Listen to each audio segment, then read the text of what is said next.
In this video, I am going to discuss about powder metallurgy process. Basically, powder metallurgy is a type of fabrication process meant for any type of metals or ceramics. So, first we are going to see how to fabricate a product by using this powder metallurgy technique. So, for fabrication, we have four components, four stages for the fabrication. It starts with mixing or blending, and the second stage is compacting, and then it goes to sintering, and finally testing and evaluation. First, we have to mix or blend our material which has to be fabricated by using this powder metallurgy technique. So, there are various methods for mixing and blending process. And after this process is been completed, we have to do the compacting. For compacting, we need dies which are prepared by high quality steels, so that we have to put these powders into the die and it should be compacted under high pressure. So after compacting, the third stage is your sintering process, where heat or temperature will be applied to your material which is prepared through your powder metallurgical process. Normally the temperature applied will be 90% of the melting point of the material whatever you have chosen for fabricating through powder metallurgical process.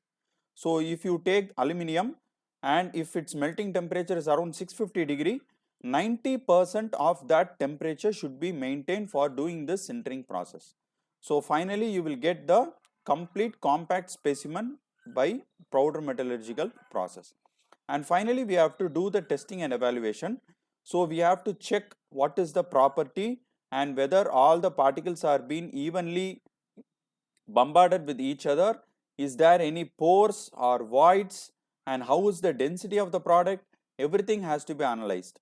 So then only you can propose that the prepared specimen is defect free and it is of good quality.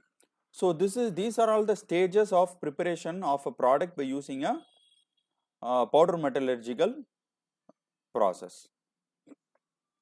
So now we are going to see different types of process, how these powders are being manufactured. So under this, the first thing we are going to see is about powder rolling, where in powder rolling, so the powder is fed into the two roll gaps in a two high rolling mill, and it is compacted between these two rollers. So the velocity at this stage, it will be around 0.5 meter per second. So this process is normally carried out in room temperature, or even in some cases it may be carried out in a elevated temperature. So sheet metal for electrical and electronic components are being manufactured by these types of process, and even coins can be made by this powder rolling process. And the next type of preparation process is powder extrusion, where the process or in this process the powders can be compacted by extrusion. So the metal powder is entrapped in a container and then it is extruded. So high pressure is applied by the punch, which makes metal to push through the die. After sintering, performed powder metallurgical part may be rolled or forged in a closed die to get the preferred shape. So this is how the powder extrusion process will happen. And then comes the powder injection molding. So in this powder injection molding, higher density, uh, it will result with a higher strength and high elastic modules of the components. So in this case, if you see that very fine metal powders of even less than 10 micrometers, it has been blended with a powder or a wax based binders. So then the blended mixture undergoes a compaction due to the pressure. So the green compacts, that is before sintering, if you have the specimen, then it is called as a green compacts. So the green compacts are then heated in an oven to, that is the sintering. So to get the final component through this powder metallurgical process. So finally the pressing can be carried out either at room temperature or at elevated temperature, and the powder must flow easily into the die. So accordingly you have to design that injection molding.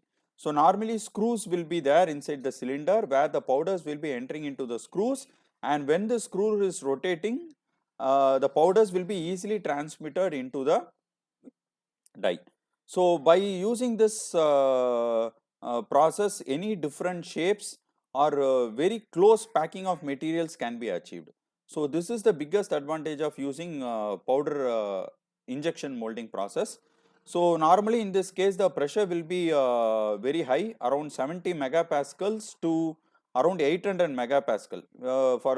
For example, if you take aluminium, you may apply 70 megapascal, and even if you go for iron parts, it will be up to 800 megapascal. So the crank or eccentric types and the mechanical presses are used for smaller tonnage.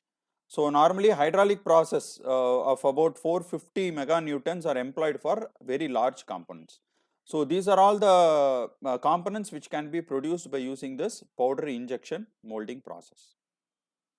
And then it is your cold isostatic process. In cold isostatic pressing process, the metal powder is placed in a flexible mold and which is made up of rubber or PVC. The assembly is then pressurized hydrostatically in a chamber using water. Here the pressure ranges between 400 to 1000 megapascals, and the powder gets compacted and the green compact is taken out and then it is sintered. And finally we are going to see about the hot isostatic pressing. So in this hot isostatic pressing, the metal powders are stressed in an inert atmosphere, and here the pressure ranges between 100 megapascal, and the temperature reaches around 1000 degrees centigrade. Here the container is made up of very high melting point metal, and inert gas is also used as a pressurizing media. The main advantage of using this hot isostatic pressing is the ability to produce compacts which has 100% density. So the good metallurgical bonding will be happening between all the particles whatever you have inside this chamber. And this hot isostatic pressing is relatively expensive when you compare to the other types, and it is used for making superalloys components. So normally the superalloys they will use in the aerospace industries. So it is regularly used for densification of cutting tools and other tool steels. So normally they use this because we can achieve 100% density by using this hot isostatic pressing. So these are all the various types how this powder metallurgical components can be fabricated. So in real industry we have many applications of using these types of powder metallurgical process, because it has many advantages when you compare to the conventional type. So with this I end this session. Thank you.